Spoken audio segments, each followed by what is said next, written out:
As we've seen, there are rules that govern the global economy. The World Bank and the International Monetary Fund make some of these rules, but so does the World Trade Organization. The WTO was set up 8 years ago to enforce how the game of global commerce is played. It's been called a kind of world trade referee.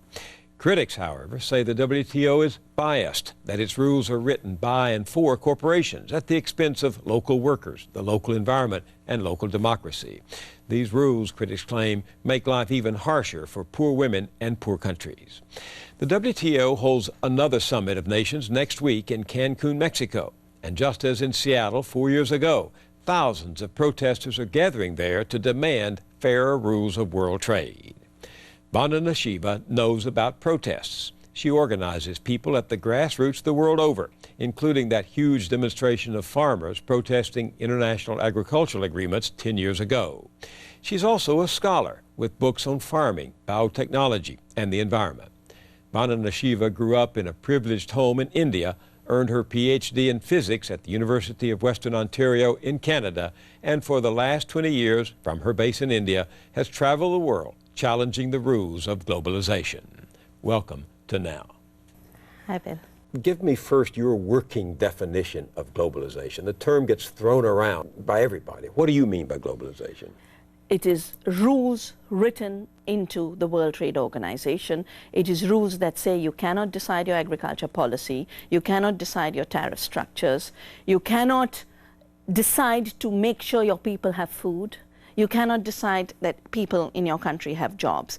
The market will decide it, and the market will be favored on the basis of unfair, asymmetric rules of trade. Who writes those rules? Unfortunately, it wasn't governments, even though they are the members of the WTO. The rules of WTO were written by corporations. There were 4 new areas brought into trade that never belonged to trade: agriculture, intellectual property, services, and investment. Now, each of these 4 areas had a treaty in the General Agreement on Trade and Tariffs in the Uruguay Round. Every one of those treaties was driven by a particular group of companies. The agriculture agreement driven by agribusiness. The TRIPS agreement, the trade-related intellectual property rights agreement, driven by the pharmaceutical industry, the biotech industry, and the entertainment industry. The services agreement driven by the financial interests, the banks. And now increasingly driven by the water company, who want to treat trade in water as a trade in services. When I was in Tehri last week, Tehri is a town, it was the capital of our region, and it's been dammed on the Ganges to supply water now through Suez to Delhi. This is a project by the big French company, Suez. Suez, this world's biggest water company, wants to privatize the Ganges.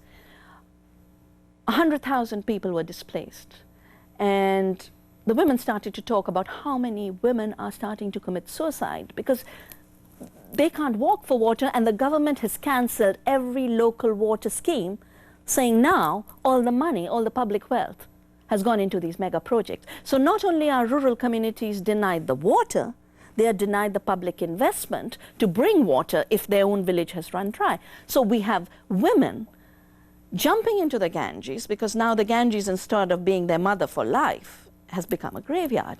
So it is, in a way, a system of dispossessing the poor. Coca-Cola, South India, just been there on Earth Day. I celebrated a year of protests with tribal women who are fighting Coca-Cola, which is sucking out 1.5 million liters a day of water for the bottling of what is called Kinley in India and the Coca-Cola bottled water. Interestingly, 2 miles radius, every tank, every well is dry. Women have no drinking water.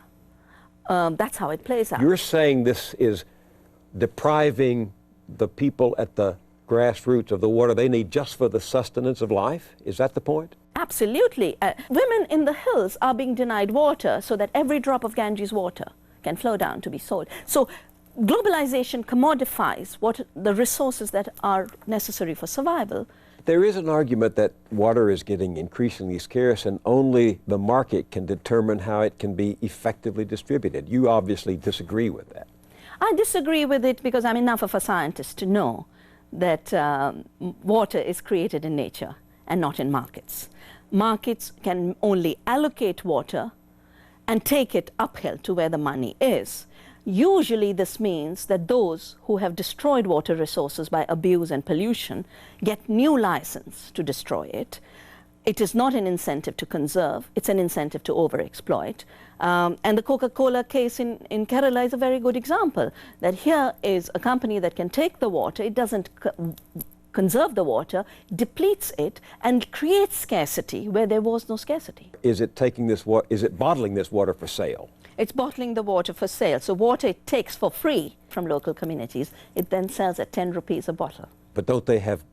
They've never cleared it from the community, and our constitution requires that in tribal areas, the tribals are the ultimate competent authority in legal terms.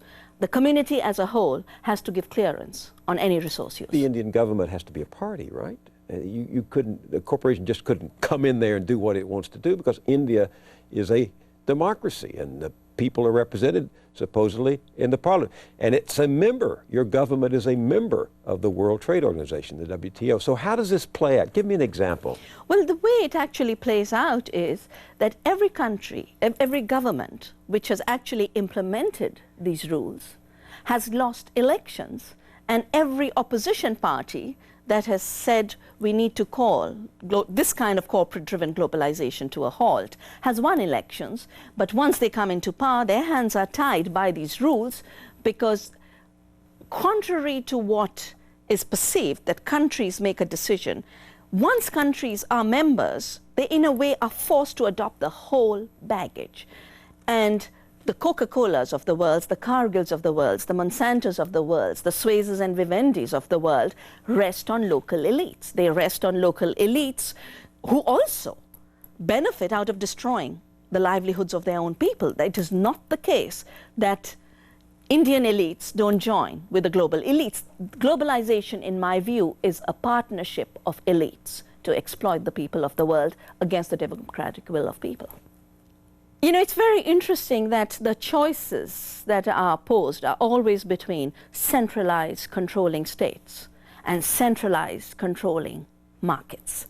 There's never room left for decentralized democracy, for communities. And my options are beyond centralized states and beyond the centralized market. They are about communities making decisions about how their rivers will function, how their forests will be protected, what food they'll grow. And I think the US had a deep, deep loss in imagining that societies could be built on individuals alone, that atomization can be the ground of coherent structures.